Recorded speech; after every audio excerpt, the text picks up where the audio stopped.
जीत गई सिर्फ मैं अनीता सेठ में जीत गई हूँ। पहले हाथ आए पैसे मैं गवा देती थी, लेकिन अब नहीं। Now I'm too smart. I'm too damn smart for that. I will fight for it. अगर मेरे पैसे मुझसे किसी ने भी छीनने की कोशिश की तो I will kill them. मैं उनकी आंखें निकाल दूंगी, उनका गला दबोच दूंगी। I will kill for money now. पैसे मेरे।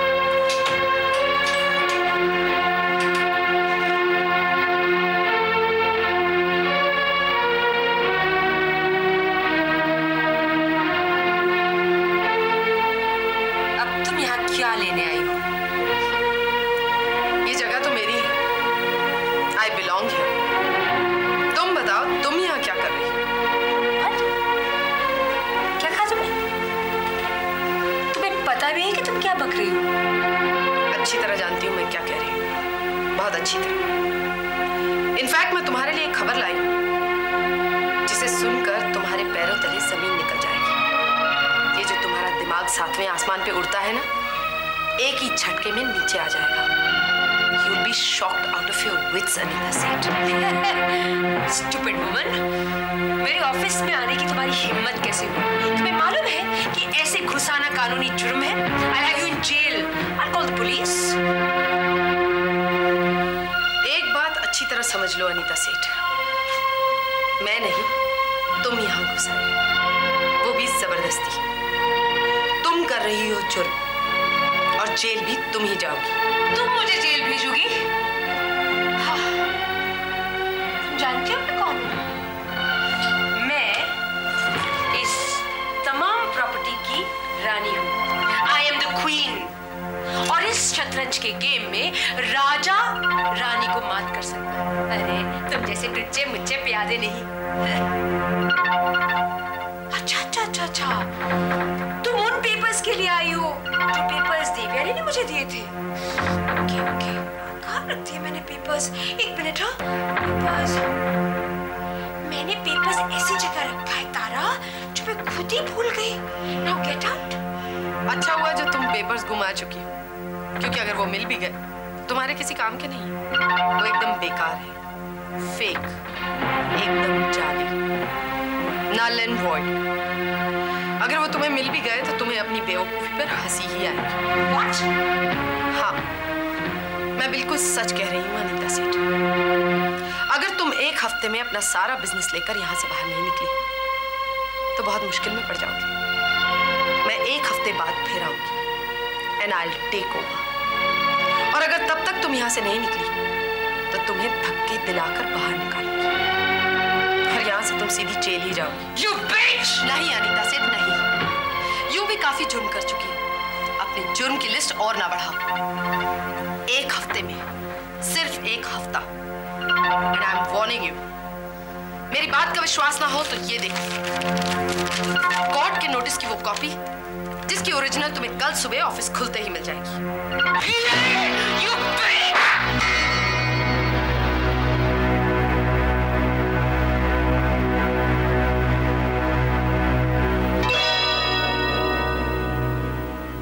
पर तुम्हें बहुत महंगा पड़ेगा तारा। मैं बहुत लंबे रेस की खिलाड़ी हूँ। तुमने तो बस मुझे निकालने की कोशिश की है ना। एक हफ्ता बहुत होता है बहन। Let's see.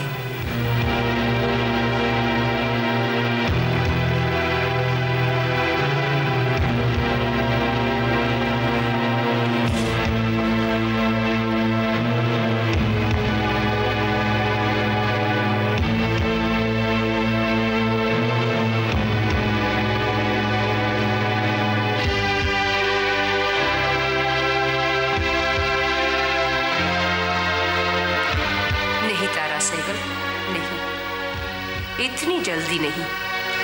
मैं यहाँ वापस नहीं आने दूंगी, कभी नहीं। ये हमारी आखिरी मुलाकात होगी तारा, आखिरी। मेरे पास अभी भी एक रास्ता है। ये सारी प्रॉपर्टी अभी भी मेरी है। मैंने दीपक सेठ को तलाक नहीं दिया है। मैं अभी भी अनीता सेठ हूँ, मिसेस अनीता दीपक सेठ, तुम नहीं। दीपक अगर जहन्नुम में भी होगा ना तो ढूंढ निकालूंगी उसे, खत्म कर दूंगी उसे। वो मर गया तो ये सारी प्रॉपर्टी मेरी हो जाएगी, मेरी। यू सी, मैं इस प्रॉपर्टी के इकलौती वारिस। दीपक सेठ तो मरेगा, I'll kill him। एक हफ्ता बहुत होता है।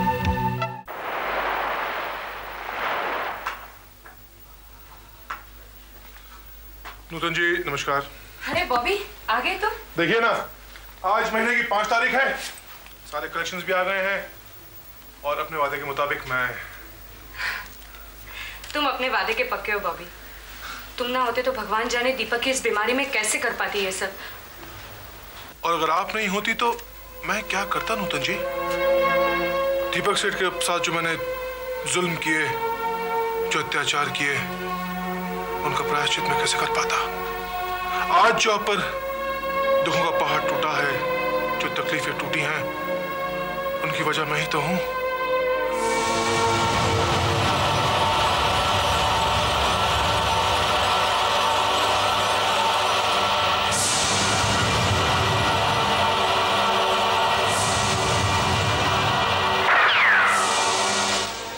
जबकि आपने मेरी जिंदगी में एक नया रंग भरा, नई खुशियां दी, मेरे बेटे को एक नया जीवन दिया, इस जुर्म की दुनिया के अंधेरे से एकदम दूर। और सबसे ज्यादा खुशी की बात तो यह है कि मैं अपने मेहनत की कमाई से अपना पश्चाताप कर रहा हूं। दीपक सेठ की बीमारी में मैं खुद कुछ दे रहा हूं। तुम अपने किए का जो पश्चाताप कर रहे हो वो काफी है बॉबी। इतना कि सारी दुनिया तुम्हें माफ कर सकती है, लेकिन तुम तो उससे भी ज्यादा कर रहे हो। God bless you Bobby. कितने बदल गए हो तुम, इसमें तुम्हारे लड़के का बहुत बड़ा हाथ है। और जेरी को कैसे भूल सकती हूँ, कितने अच्छे हैं वो। उनका तो साया भी हम पर पड़ जाए तो हमारे सारे पाप धुल जाए, सारे डर मिट जाए। नूतन जी आप बहुत अच्छी हैं। दीपक के लिए आप जो कुछ भी कर रही हैं शायद इस दुनिया में कोई किसी के लिए ना करे। मैं चलता हूँ जी। वादा करता हूँ अगले महीने की 5 तारीख को फिर आ जाऊंगा। नमस्कार।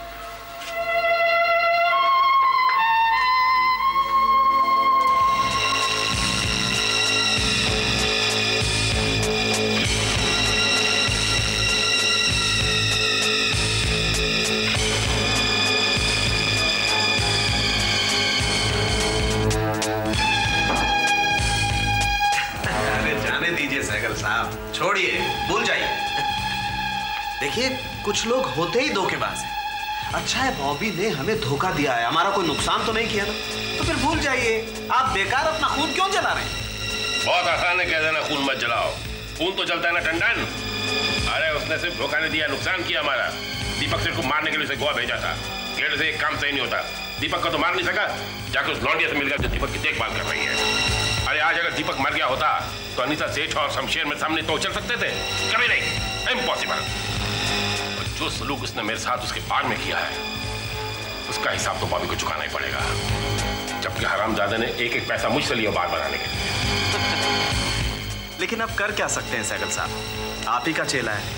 सहगल साहब आप ही ने तो उसे सिखाया ना कि अपने पीछे कोई सबूत कभी मत छोड़ो। तो आप चाह करके भी उसका कुछ कर नहीं सकते। जेल तो उसे जाना ही पड़ेगा टंडन।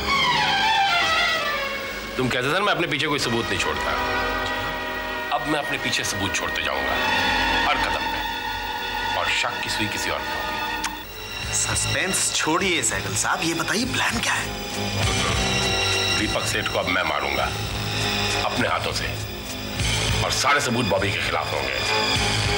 खून मैं करूंगा टंडन, मैं करूंगा खून दीपक सेठ का, और जेल की हवा बॉबी खाएगा। ये मत भूलो बॉबी, तुम्हारा पाला इस वक्त तुम्हारे गुरु अशोक सहगल से पड़ा है। ये गुरु दक्षिणा तो तुम्हें देनी पड़ेगी।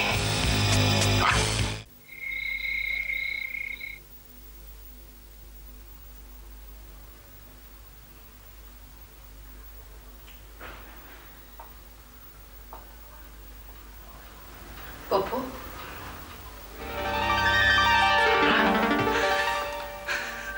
तारा तुम मेरे घर पे। It's so nice to see you. मैं तुमसे कुछ बात करने आई हूँ। फिर मैंने कोई गलती की? तुम ऐसा क्यों सोचते हो कि जो तुम महसूस करते हो वो सही है या गलत? मैं जानती हूँ तुम मानी मन मुझसे प्यार करने लगे हो। प्यार? और तुमसे? नहीं तारा, it's not true. It's not true. अच्छा, तो मेरी तरफ देखकर कहो कि तुम मुझसे प्यार नहीं करते।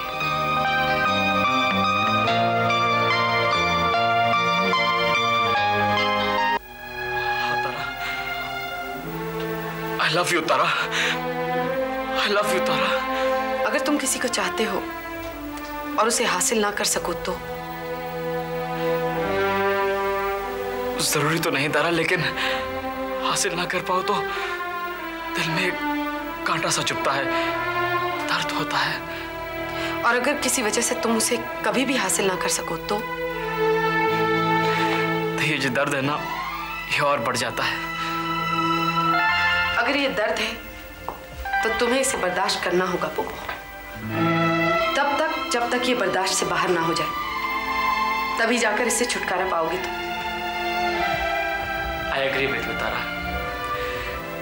लेकिन इस दर्द के भर जाने के बाद भी दिल पर एक जख्म बाकी रह जाता है।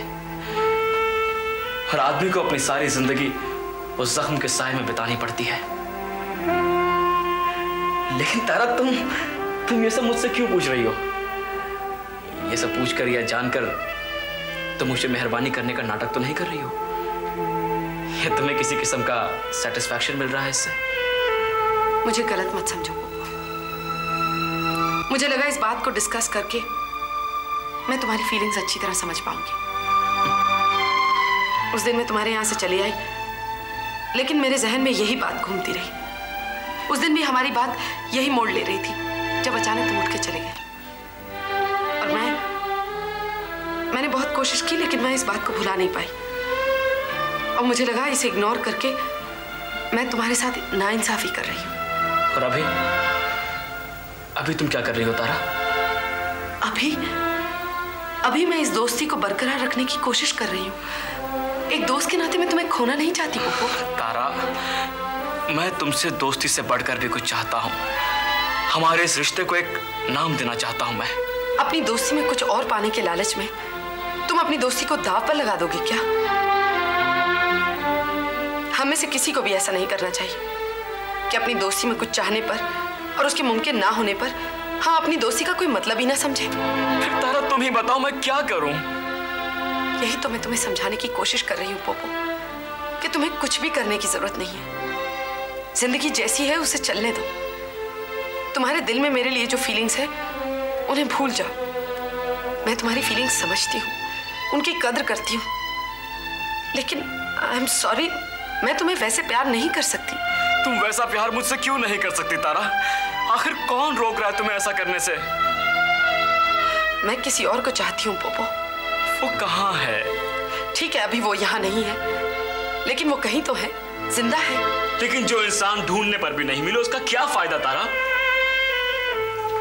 इसका मतलब है कि कल को अगर मैं तुम्हारे आसपास नहीं रही, बहुत ढूंढने से भी नहीं मिली, तो तुम्हारे दिल में जो मेरे लिए प्यार है वो अपने आप खत्म हो जाएगा। यही मतलब है ना तुम्हारा?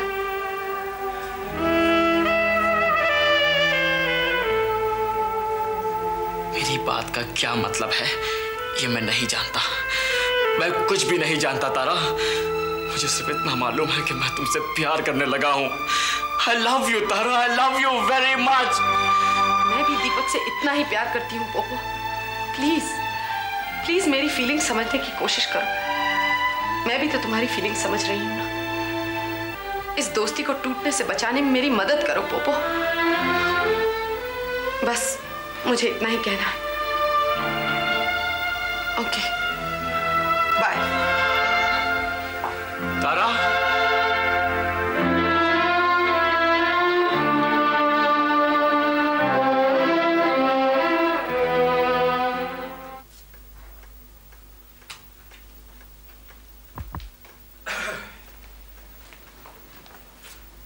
क्या बात है पोपो, कुछ हुआ क्या? नहीं सर, कुछ भी नहीं सर। मुझे बनाने की कोशिश मत करो पोपो। मुझे मालूम है कि सारा दिन तुमने कुछ नहीं किया, यूं ही बैठे रहे। अपनी शक्ल देखी है तुमने? ऐसे लगता है कि सारी रात सोए नहीं। पोपो मैं सब जानता हूं, आई नो। तुम एक बुरे पैर से गुजर रहे हो। पेठा ने मुझे बताया कि तुम क्या सर? तुम तारा से प्यार करने लगे हो। देखो पोपो, खामोखा अपनी जिंदगी क्यों तबाह कर रहे हो? तुम्हें मालूम है कि तारा तुम्हें कभी नहीं मिलेगी। एक सिली सी इन्फेचुएशन के लिए। छोड़िए सर, अब मैं क्या कर सकता हूँ? क्या कर सकता हूँ? अरे चलो उठो, ये मजनूगिरी छोड़ो है। अरे खड़े हो जाओ, घर जाओ और शेव करो और अपने हम उम्र दोस्तों के साथ जाओ, कोई पार्टी करो, प्रोग्राम बनाओ। सर आपसे एक बात पूछूं? पूछो। तारा आपसे कितनी छोटी है? क्यों? मेरा मतलब है यही कोई 8 या 9 साल, इससे थोड़ा कम या थोड़ा ज्यादा, बस 8-9 साल। और फिर भी उसे आप अपना फ्रेंड मानते हैं, जैसे आपकी और उसकी वेवलेंथ मिलती हो, वो आपकी हम उम्र हो। ऑफ कोर्स तारा मेरी फ्रेंड है। हाँ तो फिर वो मेरी फ्रेंड क्यों नहीं हो सकती है? मैं तो सिर्फ उससे 5 साल छोटा हूँ, बस। सबसे बड़ी बात यह है पोपो कि तुम तारा के कभी फ्रेंड थे ही नहीं। तुम देवयानी के फ्रेंड हो, और देवयानी भले ही उसकी लड़की ना हो, उसके हस्बैंड की बेटी तो है ही। अंकल, आप दीपक साहब को तारा का हस्बैंड कहते हुए इतने झिझक क्यों रहे हैं? नहीं पोपो, मैं झिझका बिल्कुल भी नहीं हूं। तुम अच्छी तरह से जानते हो कि तारा और दीपक शादीशुदा नहीं थे, लेकिन उनका रिश्ता उससे भी कहीं ज्यादा बढ़कर था। आप जानते हैं सर, आजकल सब लोग कह रहे हैं कि मैं पागल हो गया हूँ, मैं बेवकूफ हूँ, क्योंकि मैं तारा से प्यार करता हूँ। वो कहते हैं दुनिया में ऐसा होता ही नहीं है। But sir, I don't agree to this.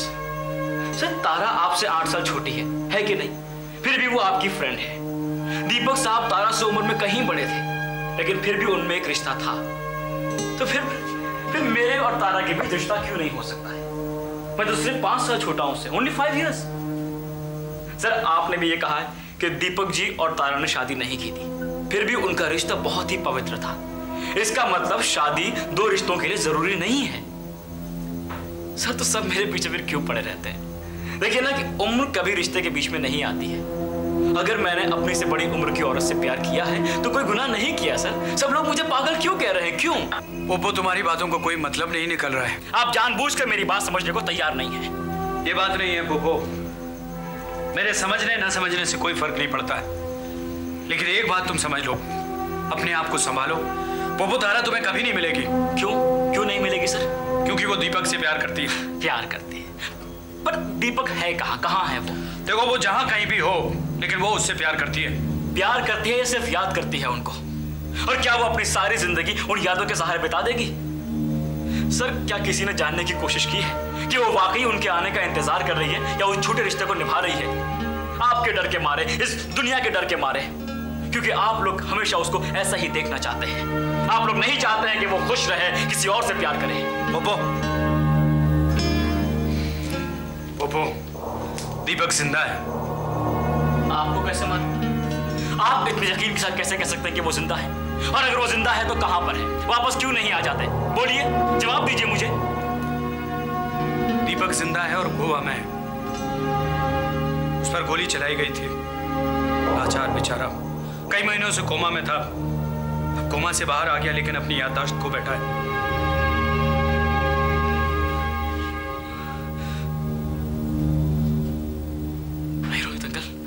हाँ पोपो, ये सच है।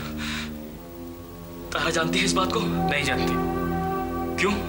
क्या वो वैसी गम भुगत रही है जो उसे ये सब बताकर और परेशान किया जाए? और अगर ये सब बता भी दिया गया तो वो अपने आप को कभी माफ नहीं करेगी। माफ नहीं करेगी?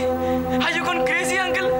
अरे सिर्फ उसे तकलीफ नहीं पहुंचे, इस चक्कर में जानते हैं आपने उसे कितने दिन तकलीफ में रखा है?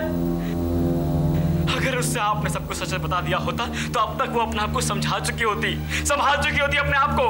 दीपक साहब को बुलाकर वो एक नई जिंदगी शुरू कर चुकी होती। हाँ सर, वो ऐसे ही करती। नहीं पप्पू, तुम गलत सोच रहे हो। कम से कम अभी वो तकलीफों के साथ जी तो रही है। अगर उसे सच्चाई बता दी गई तो वो उसके करीब जाके जिंदगी बिताएगी उसके साथ।